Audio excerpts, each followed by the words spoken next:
Good morning, good people. I'm actually up pretty early and I made this recording fairly early this morning.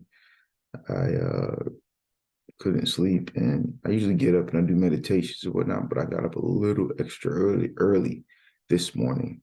Um, what was on my mind was the incident involving those five Memphis police officers who are now fired and charged for using excessive force, failure to render aid to a subject that ended up dying while in custody.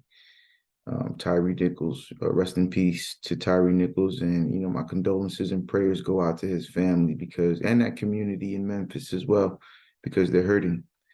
A couple things that strike me, right. I feel bad for the officers too. I'm gonna tell you why, because this hits very near and dear to me because this is very similar to what I had experienced when I was a police officer working a specialized unit, zero tolerance unit. And you go out there, you do the job in the areas where there are high crimes, high drugs, high violence, high robbery rates, and you're going after the quote unquote bad guy to, again, send a message to the community that you're not going to allow any kind of criminal activity to run rampant because this specialized unit is on duty. In this case, with regards to Memphis, they had this unit called the Scorpion Unit, which is an acronym for peace and again, deterring homicidal ideation that was really prevalent in previous years where their homicide rate was extremely high. And they created this unit of about 40 officers to combat the homicide rate and deter and lower it. And typically when you get a unit like this, I know for me, in my case, it was all about getting as much drugs off the street, serving as many felony warrants as we can, getting as many guns as we can off the street, and also proactively policing in a way that deterred any subsequent criminality or delinquency that might have occurred in the areas that had the high call volume for these kinds of charges or these kinds of calls.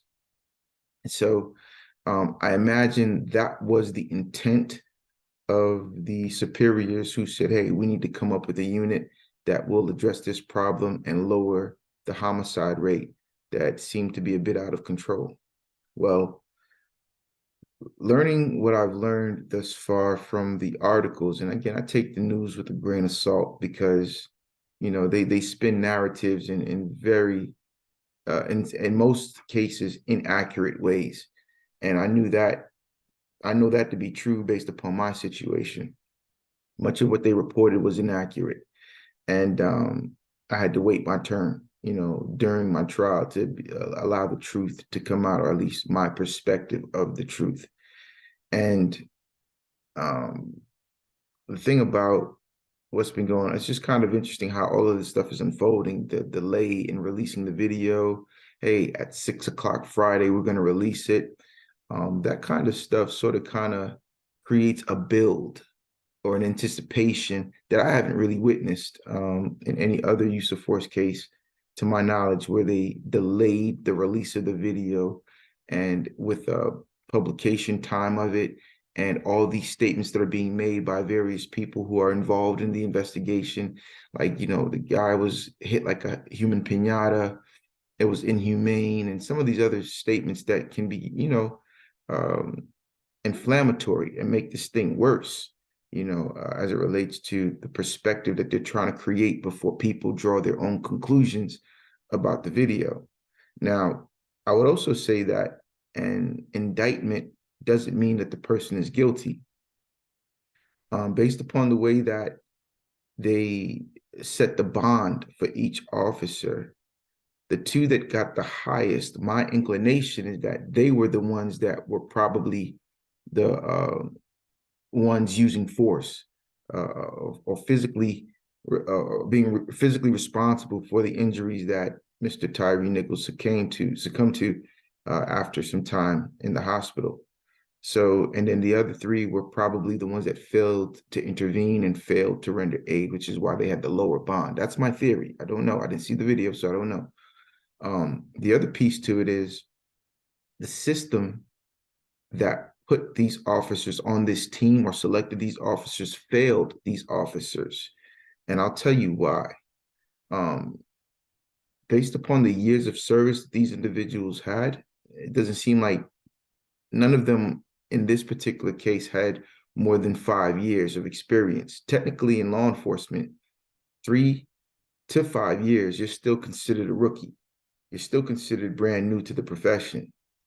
And, there's so much to learn and so much to know uh, when working in a job that's highly unpredictable like law enforcement. So, a person at 3 to 5 years, still is green. They still need more training. They still need more exposure to things in order to become a veteran officer. You usually don't accomplish that status until about upwards of year 10. And so that's when you're a veteran officer. You've withstood the phase of burnout, which typically, according to research, kicks in around year 5. So if you get past that threshold, year 10, year 15, you pass sort of kind of like the heavy years of the good and the bad of law enforcement. And if you make it to year 20, God bless your heart, because law enforcement is an unforgiving profession. It's a thankless profession. And, to keep that fire burning, to show up every day and do the job as best as you can, it's no easy feat at all whatsoever. And so, it bugs me sometimes when I see people who sit on the sidelines and talk about, hey, shoulda, coulda, woulda, did this and all that jazz, armchair quarterbacking situations. Man, if you never lived it, man, you can't talk that jazz, because if you never lived it, you don't really understand the social and emotional things that go on in a person that's being met or confronted with a potential threat.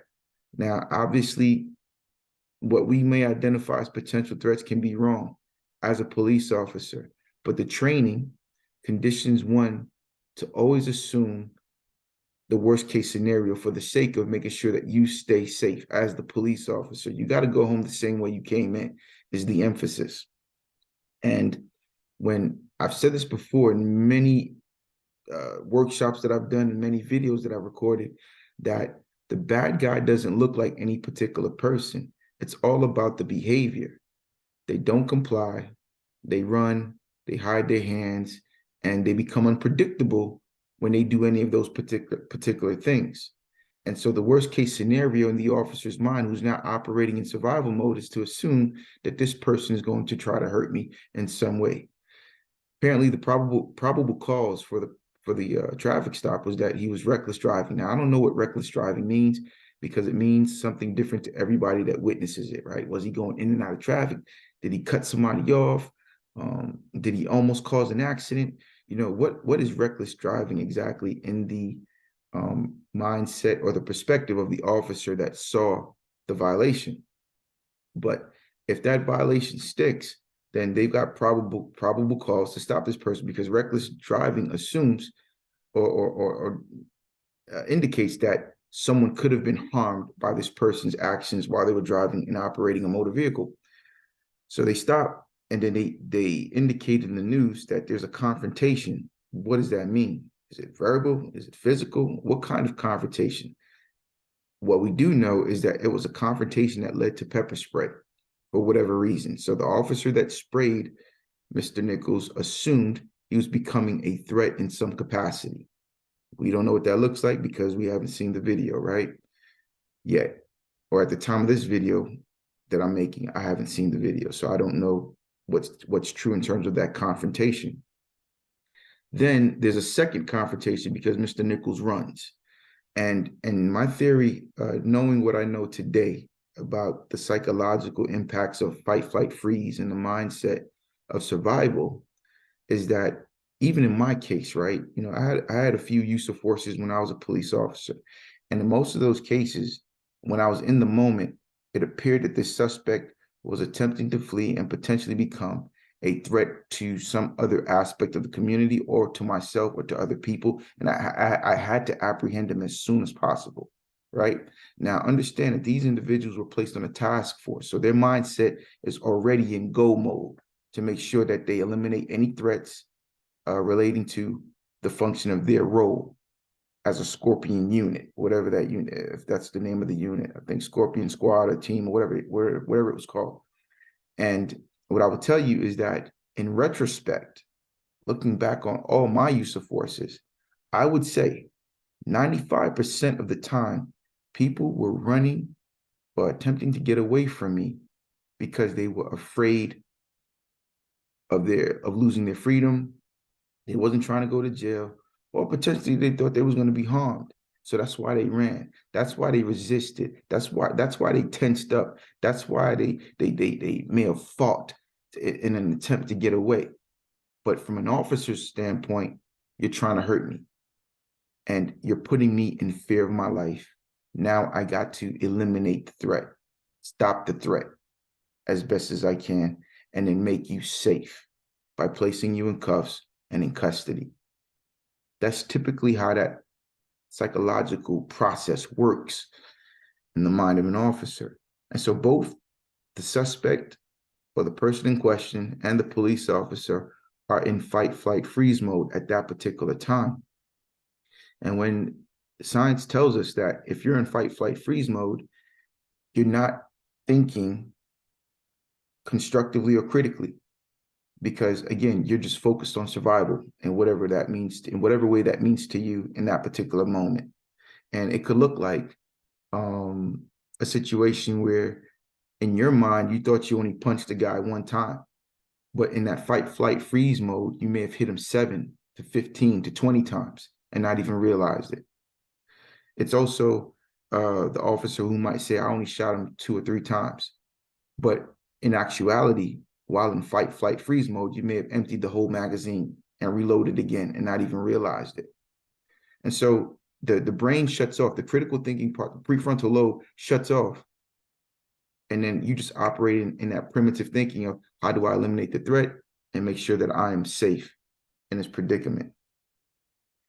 When you put together a zero tolerance task force, you get casualties like this. And it shouldn't be this severe, though. You know, again, I don't know all the details of the situation, but I'm telling you from experience that more than likely these officers did not intend for this to become a homicide investigation. They were put together to stop homicides. This wasn't a situation that they were looking to create a homicidal situation, but it ended up becoming that. And I think it manifested as a result of, number one, the intent behind why this unit was created, the areas they worked. It sounds like the circumstances leading up to this individual's apprehension and all that stuff led the officers to believe that he was a greater threat than potentially what he really was. And the other thing too, you know, for people to behave this way, especially so young in the game in terms of years that they have in the profession, my theory is that it's a supervisory issue, that they didn't have adequate supervision. I wouldn't pin this on the culture of the Memphis PD as an organization, but potentially a subculture that exists within the Memphis Police Department that supervision did not adequately address, which is why it evolved into what it evolved into.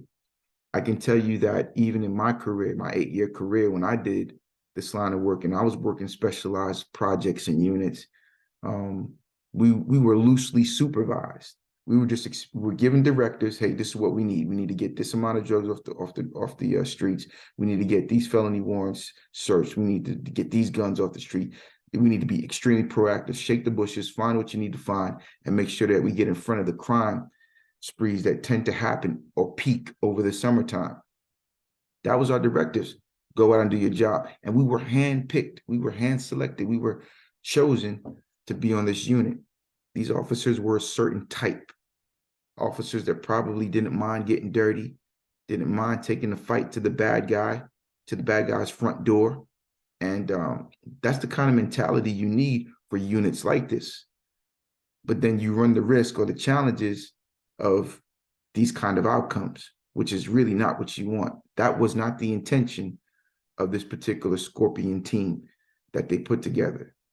You know, the acronym for Scorpion, let me pull it up right quick, because I did do some research on it. The Street Crimes Operation to Restore Peace in Our Neighborhoods. That's the acronym for the Scorpion unit. And then that intent turns into a liability or a casualty, because I believe primarily the group was not properly supervised and also probably not qualified from a temperamental standpoint to be on that unit. Even though you need the guys that sort of kind of like have that switch to go towards the bad guy's front door, there's got to be a level of reasonableness that accompanies it. And everybody isn't wired with the same threshold of reasonableness, which is what the law states. You have to be reasonable. You have to reasonably believe, and believe that the force you use is reasonably necessary to stop whatever imminent threat is manifesting in the moment. And I think these officers definitely didn't have that maturity level or that understanding. And this is why these outcomes are what they are. I'm a firm believer, and I just know this to be true based upon my experience and my education on the law, is that if these officers are able to articulate that they were following their policy, that they operated in their training and understanding of that training, and they're able to articulate why they did what they did, and it's within the scopes of the law, they're going to be found not guilty. And I also saw that, you know, they had quite a few charges brought up against them, and all of them are not going to stick. Some of them are going to be dismissed or dropped, but they're going to try to make it work. They're going the DA, the district attorney, is going to work their case, and the defense has got their job to do, and it's got to be beyond a reasonable doubt. You know, so man, I don't know, man. It's just the other piece to it is just, again, it's 5 Black officers on a Black suspect, and you know, you look at Rodney King, and I think there was like an article done on Rodney King's daughter regarding like her perspective. I haven't read that article yet, but you know, I was asking my wife, I said, what do you think? Which one do you think is worse? And obviously this is a subjective statement, right? You know, Rodney King was bad. That was that was messed up when it happened. And I can't, it's not fresh to me now. I didn't do my research before I made this video. I just jumped up and I just started recording. But I would say that this situation is worse simply because this person died as a result of these officers' actions. And I haven't seen the video yet. So again, I'm just going to kind of reserve my full opinion or analysis until I see the video to understand it from the perspective of the body-worn cameras or whatever devices they've got angles on and footage of. But anytime police officers are abusing their power, it's never a good thing, ever a good thing. And I even speak about myself too, even when I was in the profession. Again, it was a byproduct of ego. It was all ego. And when people are operating in their ego, my theory has always been, since my situation, is that you lose way more than you gain with the ego. And, you know, I just wish the Nichols family peace, strength through this time of grief. I wish them the support that they need to get through this time. I also do pray that justice is served, you know, in its most appropriate manner. If these officers were in total violation, and that if they were in total violation and they did not do the proper procedures or operating protocol, that they be held accountable for it. That's only right. But again, like, that remains to be seen based upon what they articulate as their perspective during the incident. So that's all I got for y'all, man. I just wanted to share that a little bit. I haven't shared in a while because I've been so busy with so many other things, but I do intend to do more videos and whatnot and talk about perspectives regarding the law enforcement profession policy reforms as it relates to law enforcement mental health. And I want to give a big shout out to the North Carolina Association of Chiefs of Police. I presented at their conference about a week ago, and I'll tell you, man, I really do admire what those individuals, those law enforcement leaders are doing here in the state of North Carolina to be proactive against situations like this. I presented actually on the topic how to spot a troubled officer. And, a troubled officer is not going to tell you that they're troubled. And so you have to look at behaviors, look at patterns of behaviors. And the only way you can really get to a point in assisting a troubled officer is by having a quality, trustworthy relationship with them. Most police officers, especially in the study that I completed regarding my dissertation, they didn't ask for help simply because they don't trust their administration. And the theory is this: if police officers, suicide is considered one of the highest killers of most law enforcement officials. If people are completing suicide instead of asking for help, then the theory is they don't trust their administration with the information that they want to share that they need help with. Because to say that I need help may in fact render me unfit for duty and will cost that individual their job. And they'd rather complete suicide instead of seeking the help to resolve whatever the challenges are that manifest. So troubled officers look like two things: officers who complete suicide and officers who are also ending up becoming a liability for their agency. And these things, I believe, can be averted with the proper interventions that are employed sooner than later, proactively instead of reactively. And there's still some resistance to incorporating mental health at a greater level in some of the academies here in this particular state.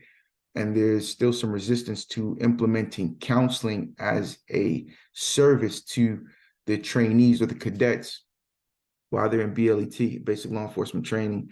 And again, it's a conservative leadership. And again, there are perspectives on mental health that's stigmatized perspectives on mental health that still need to be addressed in order to make it more normal to say, I need help, especially in a profession where, bravado and masculinity is supposed to be at the forefront of what makes a cop a cop. And so, yeah, we got to get away from certain ideologies and beliefs that are not working. And, I guess we need to have more, I hate to say it like this, but more people completing suicide or more people ending up in issues that create liabilities for agencies and law enforcement as a profession before we finally figure out, hey, this idea of counseling during the BLET training might not be a bad idea. I've only been saying it for like 8 years now, and I keep getting rejected. So we'll see. I'm gonna keep up the good fight because I know that it would have been something that I would have appreciated as a former troubled officer myself. And when it comes to something that you believe in, you should never give up on it. And that's what I'm gonna do. At the end of the day, I'm just keep pushing, and we'll see how it works. So, good people, man. Listen, enjoy the rest of your day. I encourage you that if you get a chance to watch the video of the Tyre Nichols incident, that it's going to be hard to not be emotional, I would imagine, because you know how it ends with him losing his life. But understand that the justice system is in action, and these officers have been fired, rightfully so, and they've also are being charged. Let the judicial process work its process, and there's no need for rioting. There's no need for tearing up property and putting other people's lives in danger. Let the judicial system do what it does. And everybody's be encouraged, man. Stand together as a community and be encouraged. All right. Till next time, talk to you soon.